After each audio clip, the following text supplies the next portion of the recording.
오늘은 어버이 주일입니다. 그리고 오늘 살펴본 본문 말씀에는 아버지 이야기가 전혀 나오지 않아요. 또 아버지인 분들, 또 청년인 분들 전혀 상관없다고 생각하지 마시고 우리의 어머니가 이러했다라는 그러한 마음으로도 들으시고 또 어머니 얘기 속에 아버지 얘기도 포함되어 있으니까 저게 다 내 얘기다 하면서 들으시면 될 것 같습니다. 본문의 시작은 이렇게 시작이 됩니다.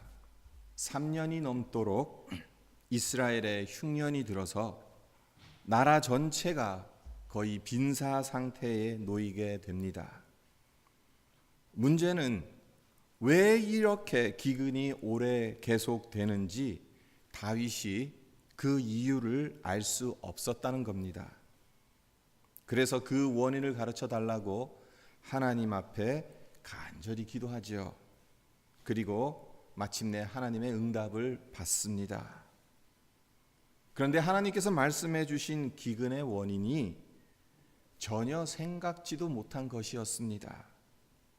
차라리 다윗 자신에게 원인이 있다면 수긍이라도 할 텐데 자기 탓이 아닌 선대왕 사울 탓이라는 거예요. 기근의 원인이 되는 일을 선대왕인 사울 왕이 저질렀고 그 벌을 지금 다윗이 받고 있다는 겁니다. 다윗으로선 억울할 만도 하지요. 하지만 그는 언제나 그랬던 것처럼 하나님의 섭리를 받아들입니다. 하나님의 뜻이 있겠거니 생각을 합니다. 이 사건의 발단에 대해서 좀 더 자세히 살펴볼 필요가 있는데요. 이 사건의 발단은 여호수아가 이스라엘 백성을 이끌고 가나안을 정복할 당시로까지 한참 거슬러 올라갑니다.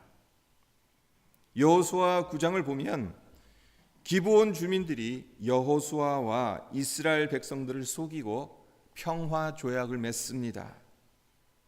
이스라엘 백성이 난공불락의 여리고성과 아이성을 함락하게 되자 이 소식을 들은 가나안 족속들이 화들짝 놀라는 거예요. 그리고 자구책을 생각해 냅니다. 헷 족속, 아모리 족속, 가나안 족속, 브리스 족속, 히 족속, 여부스 족속 등이 연합해서 이스라엘을 대적하기로 합의를 봤어요. 이 연합 정책에는 기브온 주민들도 마땅히 가입해야 했는데 이들은 그들과 연합하지 않았습니다. 하나님이 두려웠던 겁니다. 애굽에서 출애굽할 때 하나님께서 애굽 백성들을 치신 것들을 그 소문을 들었기 때문에, 그리고 여리고성을 치신 하나님의 그 권능을 익히 들었기 때문에 무서운 거예요. 두려운 거예요. 그래서 대신 여호수아를 찾아가 먼 데서 온 것처럼 가장하고 평화 조약을 맺습니다. 이 속임수는 얼마 가지 않아서 탄로가 납니다. 하지만 하나님의 이름으로 맺은 조약이었기 때문에 번복할 수가 없었어요. 그래서 연합된 모든 족속들은 진멸되었지만 기브온 주민들은 이 조약에 의거해서 죽임을 당하지도 땅을 내주지도 않고 그 땅에서 수백 년을 살아올 수 있었습니다. 그러니까 여호수아 시대에 있었던 일이니까 지금 다윗의 시대까지 이 문제가 발생한 것, 결국 한 400년의 시간 동안 기브온 족속이 그 땅에서 평화롭게 살 수 있었다는 거죠. 하지만 이 조약이 선대왕 사울에 의해서 깨졌어요. 사울이 기브온 백성을 무자비하게 학살했던 겁니다. 하나님은 당신의 이름을 걸고 맹세한 조약을 깨트렸기 때문에 용서하실 수 없었습니다. 그래서 다윗 때에 와서 3년 넘게 기근을 내리시고 있는 겁니다. 이제 기근의 원인을 알게 된 다윗은 어떻게든 이 일을 매듭져야 했고, 그 일환으로 기브온 백성의 대표 명령을 불러서 어떻게 해야 당신 백성들의 억울함을 풀어줄 수 있겠습니까? 라고 묻습니다. 이에 기브온의 대표들이 제시하는 것이 무엇입니까? 사울의 자손들 중에서 아들 7을 택해서 주시면 그들을 나무에 매달아 죽여서 한을 풀겠습니다. 이렇게 말하지요. 다윗은 이 제안을 수락합니다. 사울 자손 중에서 7을 내줍니다. 요나단의 아들 무비보셋을 제외한 나머지 자손들 중에 7을 골라서 그들에게 내어줘요. 그리고 기브온 주민들은 사울의 고향 기브아의 어느 동산 나무에 그들을 매달아 죽입니다. 오늘 말씀은 이해하기 쉽지 않은 말씀입니다. 사실 어머니의 사랑을 말씀드리는 데 있어서도 적합한 본문으로 보이지 않습니다. 조상의 죄 때문에 왜 후손이 억울하게 죽임을 당해야 하는지 그 이유를 명쾌하게 설명드릴 수 없습니다. 하나님이 왜 그렇게 하셨는지 그 뜻을 정확하게 알기란 참으로 어렵습니다. 하지만 그렇더라도 하나님의 신실하심은 변함이 없지요. 우리가 이해할 수 없다고 해서 하나님의 신실하심이 변하는 것은 아닙니다. 어쨌든 오늘 초점을 두려고 하는 부분은 사울 때문에 사울의 7 자손이 억울하게 죽은 후의 일입니다. 그 7 중에 2 아들을 잃어버린 어머니가 있었습니다. 바로 리스바라는 여인입니다. 사울의 첩이었다고 소개하고 있죠. 그런데 생각해 보십시오. 아무 영문도 모른 채 2 아들들을 희생양으로 내주었으니 피눈물이 나고 고통이 뼛속까지 스며들지 않았겠습니까? 아무리 통곡을 해도 원통함과 슬픔이 가시질 않았을 것입니다. 그래서 리스바는 아들들이 교수형을 당했던 언덕으로 올라갑니다. 그리고 그곳에 천막을 치고 2 아들의 시체를 지킵니다. 낮에는 새들이 시체를 쪼아먹지 못하게 지켰고, 밤에는 들짐승들이 시체를 해치지 못하도록 뜬 눈으로 밤을 지새웠습니다. 어느 정도로까지 시신을 지켰다고 되어 있죠? 시신이 부패되어서 뼈만 남게 되었을 때까지 그 자리를 떠나지 않았다고 사무엘서 기자가 기록하고 있습니다. 이 슬픈 어머니의 이야기는 이스라엘 전국 방방곡곡에 퍼져나갔고 이스라엘 백성들을 감동시켰습니다. 그리고 11절을 보면 마침내 왕인 다윗에게까지도 이 일이 알려지게 되지요. 다윗 왕 역시 감동하지 않을 수 없었어요. 그래서 리스바의 마음을 달래주기 위해서 뭔가 이루어할 수 있는 방도를 찾습니다. 고심 끝에 다윗 왕이 내린 결정이 무엇입니까? 12절로부터 14절을 보게 되면 사울 왕과 요나단 그리고 나무에 달려 죽은 7의 뼈를 거둬 성대한 장례식을 치루어주고 사울의 아버지 기스의 묘에 장사하게끔 했습니다. 아들을 향한 리스바의 사랑은 정말 놀랍고도 눈물겨운 겁니다. 이 세상에서 어머니가 아니고선 어떻게 그런 일을 할 수 있겠습니까? 이 이야기를 통해서 어머니의 사랑만이 갖는 특별한 것을 우리가 보게 되는데요. 오늘 그 사랑이 어떤 것인지를 살펴보면서 성도 여러분들과 함께 은혜를 받고자 합니다. 첫째로 어머니의 사랑은 하나님의 사랑에 가장 가까운 사랑이라는 거죠. 그렇습니다. 어머니의 사랑은 하나님의 사랑을 가장 많이 닮은 사랑입니다. 리스바가 나무에 달려 죽은 아들들 곁에서 그 시신이 썩어 뼈만 남을 때까지 떠나지 않고 그 과정을 다 지켜보았을 그 고통을 한번 상상해 보십시오. 십자가에 못 박힌 독생자의 고통을 내려다보셨던 우리 하나님의 사랑과 닮은 데가 많지 않습니까?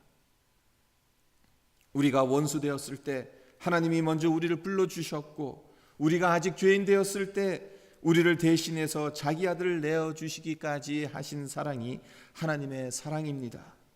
아무 조건 없이 우리를 사랑하셨습니다.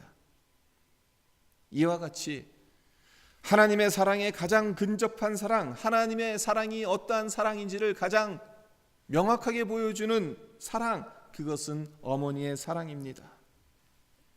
죄에 빠진 인류에겐 하나님의 사랑이 생명이에요. 마찬가지로 자녀들에겐 어머니의 사랑이 생명 그 자체입니다. 따라서 하나님 사랑을 가르쳐 줄 수 있는 지름길이 무엇이겠습니까?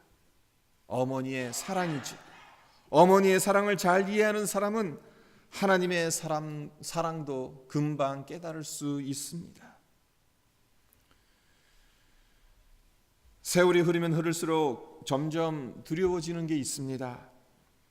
이 세상에 어머니의 사랑을 제대로 받지 못하고 자라는 아이들이 점점 많아져 간다는 겁니다.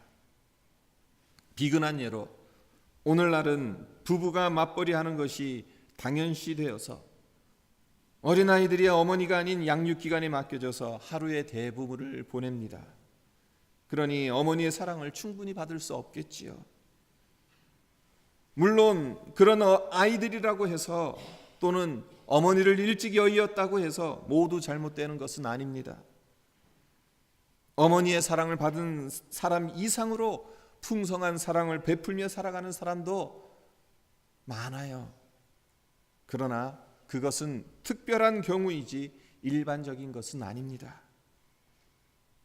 가능한 한 자녀는 어머니의 사랑을 받으며 자라가는 것이 좋습니다. 여러분 모두 어머니로서 또는 앞으로 부모가 되면 가능한 한 아이들과 함께 있는 시간을 많이 갖기를 바랍니다. 들어주고 대화하고 후회 없이 사랑을 쏟아주시기를 바랍니다. 그러면 그 자녀들이 사랑할 줄 아는 아이로, 여유와 부드러운 성품을 지닌 인격체로, 하나님의 귀한 일꾼으로 성장하게 될 것입니다. 두 번째, 오늘 본문에서 우리가 살펴볼 수 있는 것, 발견할 수 있는 것은 어머니의 사랑은 자식의 고통을 함께 나누는 사랑이라는 겁니다. 어머니의 사랑은 자식의 고통을 자기 고통으로 받아들이는 사랑이라는 의미인 거죠.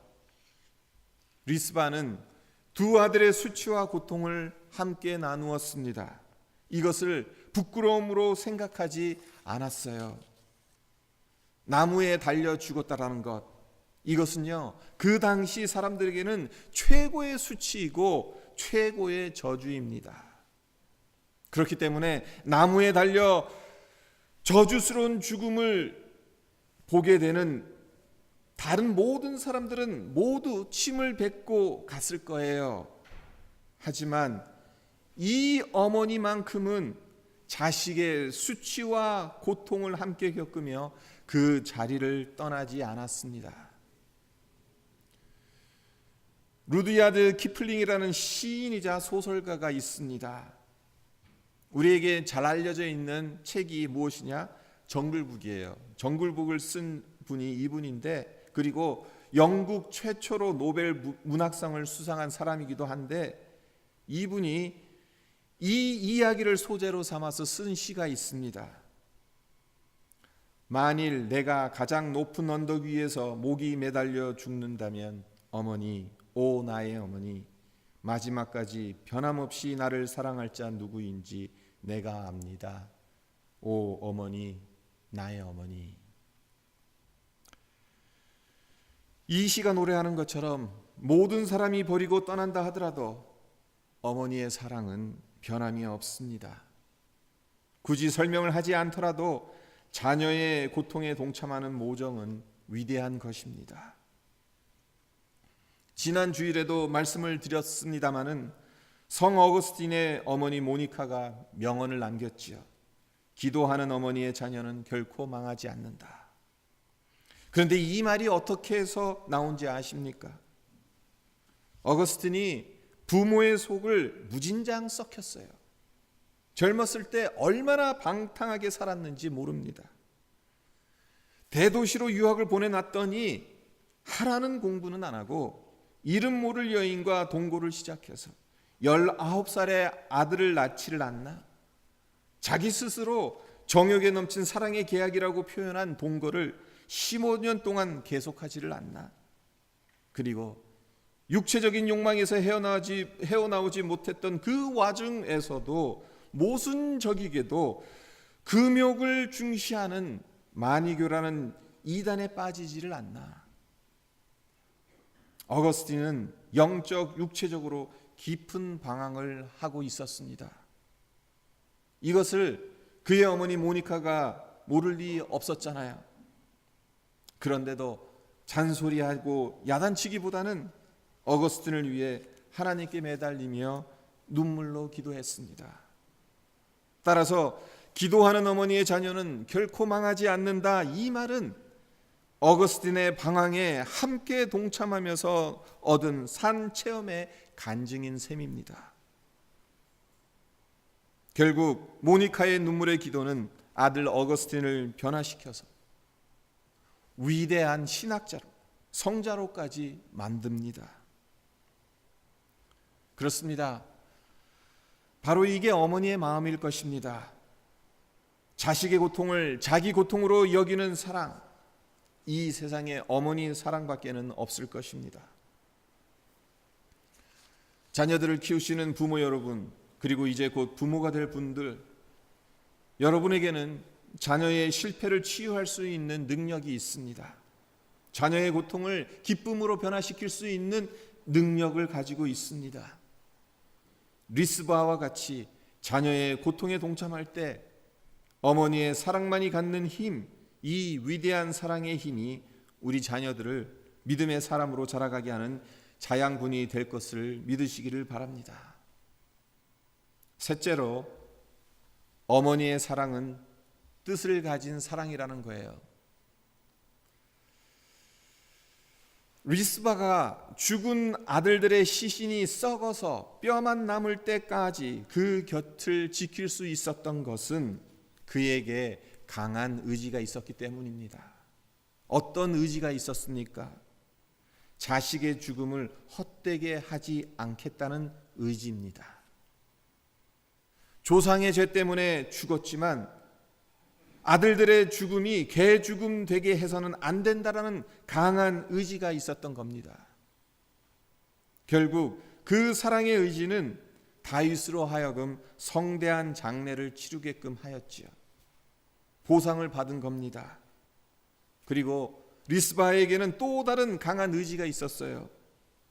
아들의 희생으로 말미암아 전국적인 기근이 멈출 수만 있다면 아들의 죽음은 허무한 것이 아니라 보람된 것이라는 신념이 있었다는 겁니다.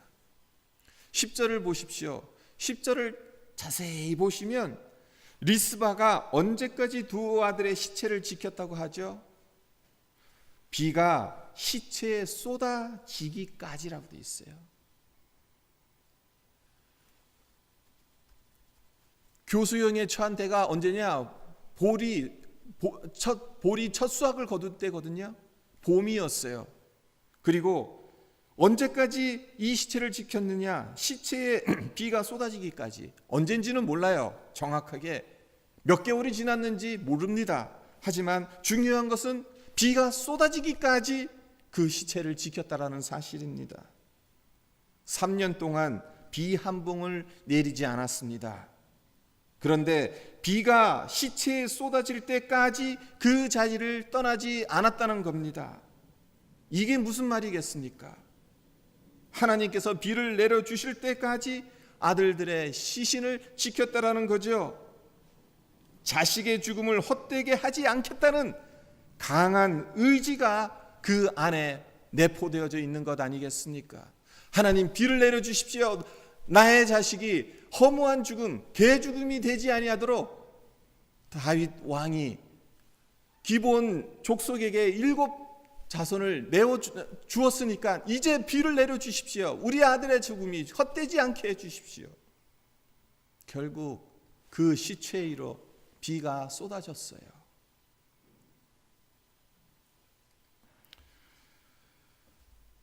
외국 속담에 이런 속담이 있다고 해요. 아빠는 기계를 만들지만 엄마는 인물을 만든다. 정말 그렇습니다. 자녀를 향한 어머니의 꿈의 크기에 따라 자녀의 인물 크기가 달라집니다. 어머니의 가슴에 담겨 있는 의지는 그 어머니 손에서 양육받는 자녀의 가슴에 그대로 전달됩니다. 그러므로 어머니의 존재가 얼마나 중요한지 모릅니다. 꿈과 비전 없이 돈만 아는 엄마에게서는 속물 같은 자식이 나오는 법이고, 말씀 속에 하나님 나라의 꿈을 꾸는 엄마에게서는 하나님 나라를 위해 귀하게 쓰임받는 자식이 나오는 법입니다. 역사적으로 볼 때도 어머니 사랑 속에 담겨있는 강한 의지와 비전을 배우며 자라난 자식이 훗날 한 시대를 풍미하는 인물로 자라나는 것을 쉽게 찾을 수 있잖아요. 한 예로 미국의 16대 대통령인 링컨, 어머니의 사랑을 많이 받고 자라지는 못한 사람이었어요.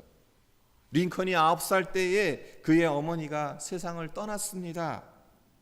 하지만 어렸을 적에 저녁 때마다 어린 링컨을 무릎 위에 앉혀놓고 성경 말씀을 읽어주었다고 합니다. 그리고 세상을 떠나면서 이런 유언을 남겼다고 합니다. 내 아들아, 이 책은 나의 부모로부터 받은 성경책이다. 내가 여러 번 읽어 낡았지만 우리 집의 큰 가보이다. 나는 내가 100에이커의 땅을 너에게 물려주게 된 것보다 이 한 권의 성경책을 너에게 물려주게 된 것을 진심으로 기쁘게 생각한다.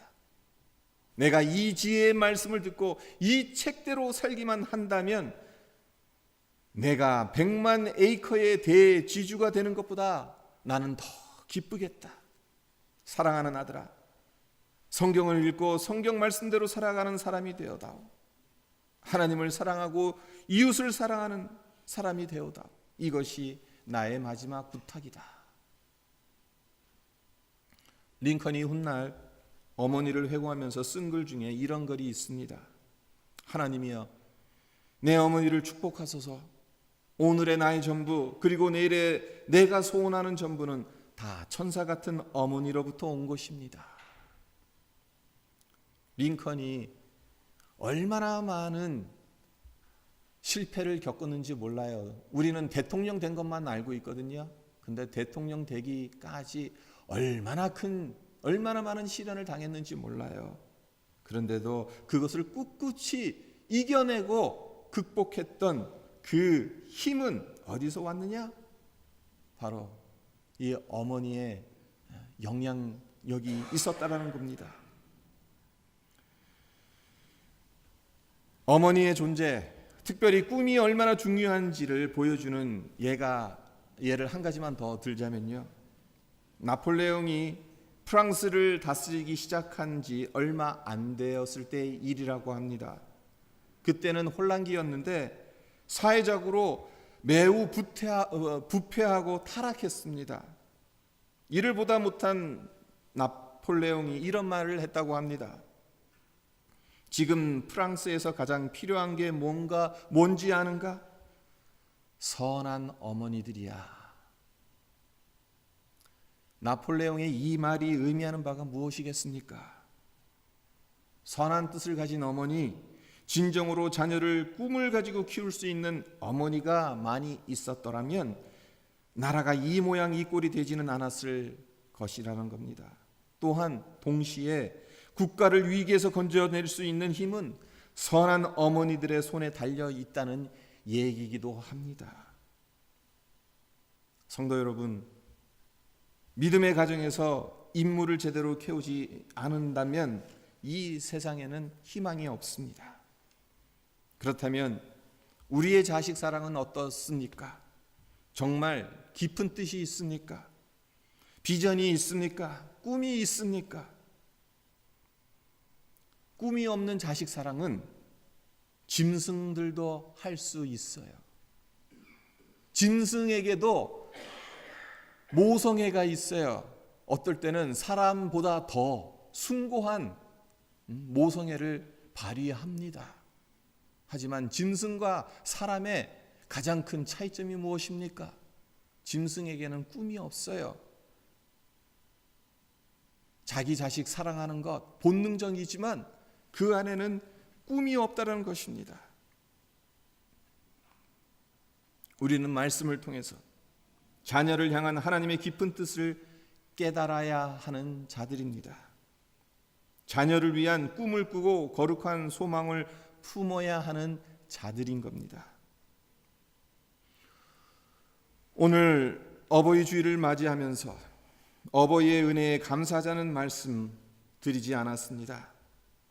리스바라는 여인을 통해 어머니라는 존재가 어떤 존재인지를 살펴보았습니다. 바라기는 오늘 주신 말씀을 통해 이 세상에 하나님의 사랑을 가장 많이 닮은 사랑은 부모의 사랑인 것을 다시 한번 깨달으며, 그렇기 때문에 자녀들의 고통을 함께 나누며 말씀 안에서 자녀를 향한 뜻과 비전을 품는 우리 모두가 되기를 주님의 이름으로 축원드립니다. 오늘 말씀 잠깐 묵상하면서 상고하면서 기도하도록 하겠습니다. 우리에게 부모가 없었다면 우리가 이 세상에 존재할 수도 없겠지요. 우리의 최초의 스승이면서 최고의 스승은 부모님입니다. 그리고 우리 역시 누군가의 부모가 됐습니다. 앞으로 부모가 될 것입니다. 여기에 있는 모든 분들 모두 다 부모가 될 것 아니겠습니까? 하나님께서 왜 부모를 통해 하나님의 사랑을 보여주시고자 하는 것일까? 그 속에 담긴 하나님의 뜻이 무엇인가?